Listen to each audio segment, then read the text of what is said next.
When she said it, when my daughter-in-law, Clara, looked me dead in the eye, her smile thin and triumphant, and uttered those 5 unbelievable words, ***, we got married yesterday, old man, ***, I felt a cold, violent rage bloom in my chest, a fury so intense it made the polite society facade I'd maintained for 60 years utterly shatter. It wasn't just the shock of being excluded from my only son, Thomas's, wedding. It was the deliberate disrespect, the calculated cruelty of telling me ***, after the fact ***, on what was supposed to be a celebratory family dinner. My son, the person I had dedicated my life to raising, sat there silent, looking at his plate like a coward, while this woman, this viper, delivered the death blow to our relationship. In that moment, watching the casual demolition of my role as a father, I knew that my response had to be swift, monumental, and impossible to ignore. Was I overreacting, as my ex-wife later claimed, or was I absolutely right to use every resource I had to teach them that the family name and the legacy it carried was not something they could simply discard? Tell me if you would have stood there and smiled, or if you would have gone straight for the jugular, because what I did next changed all of our lives forever. To properly understand why this betrayal cut so deep, you have to know the context of my life and Thomas's upbringing. I'm David Harrington. I built a mid-sized, successful architecture firm from the ground up through sheer grit. I'm not a billionaire, but I'm comfortable, very comfortable, with a stately home, a good portfolio, and a legacy I intended to pass down. My divorce from Thomas's mother, Eleanor, when he was 10, was amicable but left me focused entirely on him. I raised him with discipline, yes, but also with immense love and the expectation that he would carry the Harrington name with honor. I paid for the best schools, put him through an Ivy League engineering program, and even found him a good entry-level position in a partner firm, intending to bring him into the family business in a few years. Thomas was always a good son, quiet, compliant, perhaps a little too easily led, but good. He never challenged me, which, in hindsight, might have been the first warning sign. Clara entered his life about 3 years ago. She was bright, aggressively ambitious, and frankly, she never liked me.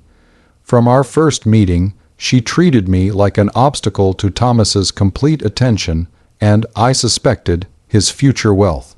She would dismiss my advice, interrupt me constantly, and had this habit of calling me Mr. H, in a tone that was less respectful and more patronizing. I tried genuinely to be welcoming. I hosted dinners, I bought expensive gifts, but nothing melted the ice. She was clearly maneuvering Thomas away from me. Little things at first. Thomas stopped attending the Sunday family lunches we'd had for 20 years.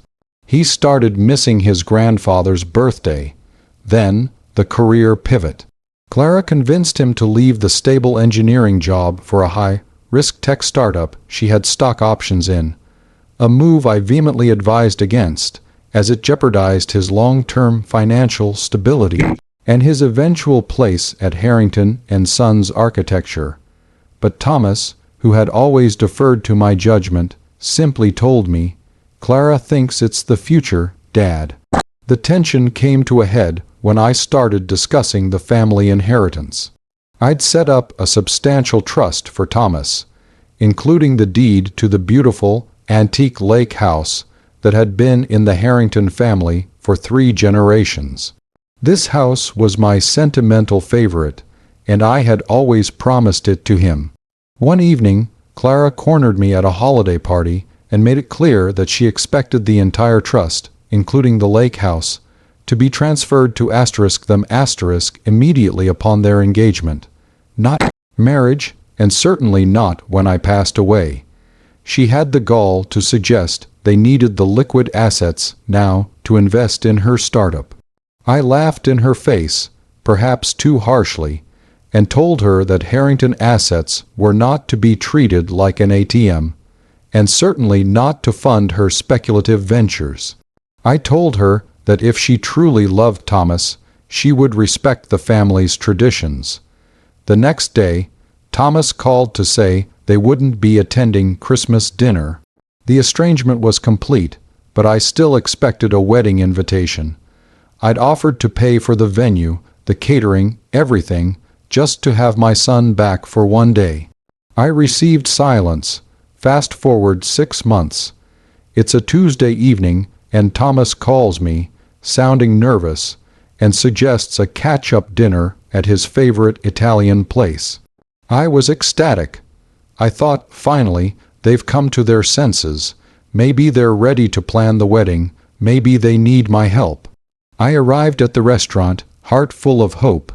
Clara was there, radiating a smug, self-satisfied glow I had never seen before. We ordered wine. I tried to keep the conversation light, asking Thomas about his startup, asking Clara about her work. Finally, after the appetizers, I couldn't stand the suspense. I put my glass down, looked Thomas right in the eye, and asked, with all the love and sincerity a father could muster, "So, son, when's the wedding date?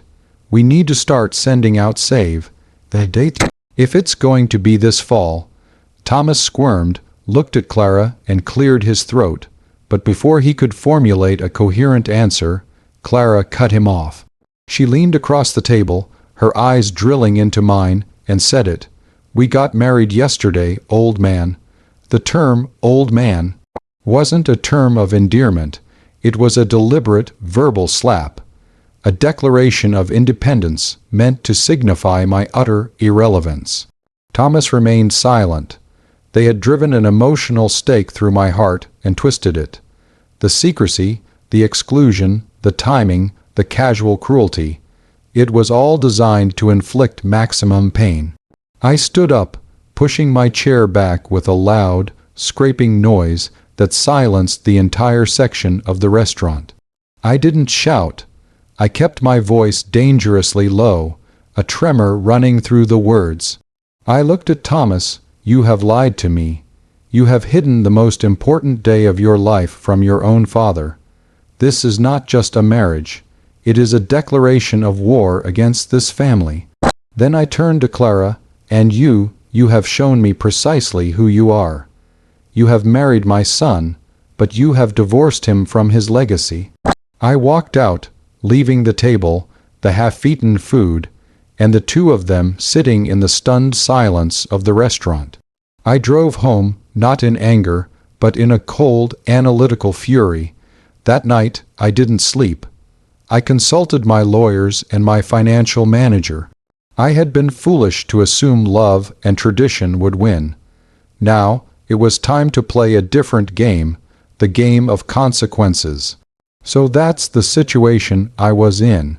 I was betrayed not just by an outsider, but by my own flesh and blood, deliberately excluded from the most important milestone of his life because the woman he married saw me as a wallet and an obstacle. I now had the emotional justification to use the immense financial and legal power I possessed. I had drawn up my will years ago, including the trust and the lake house. Now I had to decide whether to simply ignore their existence, taking the high road of silent suffering, or to completely rewrite the script and show them the true cost of disrespecting Harrington's name. Before I tell you about the intricate, month-long legal and financial maneuvers I executed, the documents I signed, and the moment Thomas finally called me back in absolute desperation, I want you to pause and comment below what you would have done in my shoes. Would you have forgiven them eventually, or would you have used the power of your purse to make a definitive statement? I chose the definitive statement. The first thing I did was call my lawyer, Mr. Henderson, at 7 a.m. The next morning, I instructed him to immediately begin the process of redrafting my entire will and all trusts. The main clause, Thomas was to be disinherited, effectively, not completely left penniless, as I did have a shred of paternal feeling left. But the substantial, generational wealth, the company, the primary residence, and the lake house were all redirected. I created a new *** Harrington Family Foundation *** to receive the bulk of the estate, dedicated to providing scholarships for architectural students. Thomas was only left with a modest, fixed annual stipend, enough to keep him housed and fed, but absolutely zero access to the principal, and certainly not enough to fund Clara's ridiculous startup. The trust containing the lake house was completely dissolved, and the deed was transferred to the foundation, with an iron-clad clause forbidding its sale or rental for a minimum of 50 years. This wasn't about spite. It was about ensuring that Clara could never ever access the Harrington legacy, and that Thomas would understand the immediate, irreversible consequences of his spineless actions. The second part of the plan was professional. As a successful businessman, I had deep connections. I made a series of calculated phone calls. I called the senior partner at the engineering firm Thomas had left, casually mentioning his sudden and unexpected career shift into a highly volatile tech sphere, which, I hinted, raised concerns about his long-term judgment.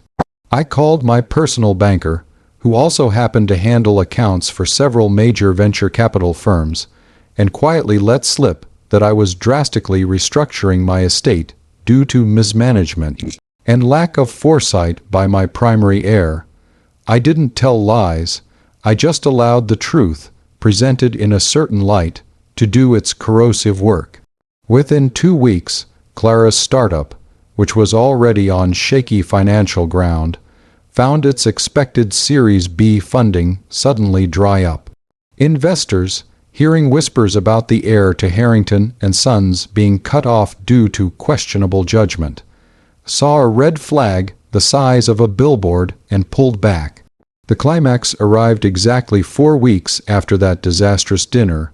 Thomas called me, not a formal, polite call, but a panicked, midnight barrage of texts and calls. I finally answered. He was hysterical. "Dad, the funding collapsed. The company is tanking. Clara said you talked to someone. What did you do to the trust? Our mortgage application was denied this afternoon."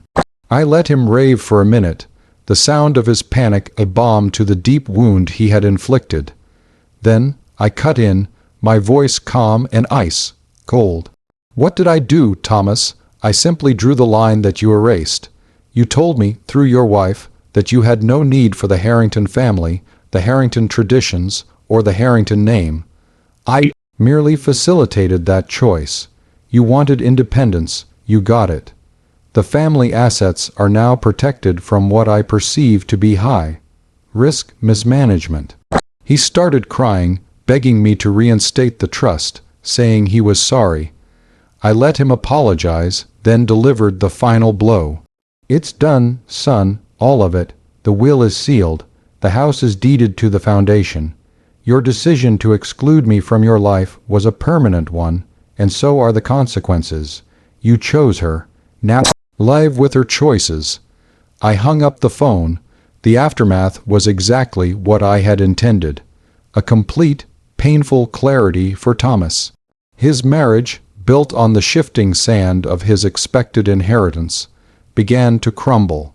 Clara, seeing the reality of Thomas being a perpetual stipend recipient rather than the inheritor of a fortune, showed her true colors. They fought constantly. Within 6 months, they were separated. The marriage that began in calculated secrecy ended in public failure. Thomas lost the startup, lost the wife, and was left with only the modest annual income, forced to go back to the engineering firm and start over, humbled and penniless. Sarah, my ex-wife, called me, accusing me of being a monster. I told her I was simply being a father who taught his son that integrity and loyalty have a value far greater than money. a lesson he would never have learned if I hadn't made the consequences real. The kids, Emily and Ben, my grandchildren from my late daughter, will benefit from the foundation, securing their education, and ensuring that the Harrington name continues, just not through Thomas. And Clara, I see Thomas occasionally now. He is respectful, quiet, and he understands. He understands the profound power of exclusion and the value of what he willingly discarded. He learned that you don't get to treat your past with contempt and expect your future to be paved with gold.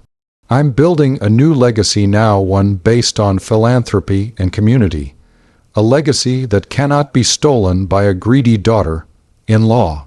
It's a quiet satisfaction, knowing that the inheritance I saved is now doing real good.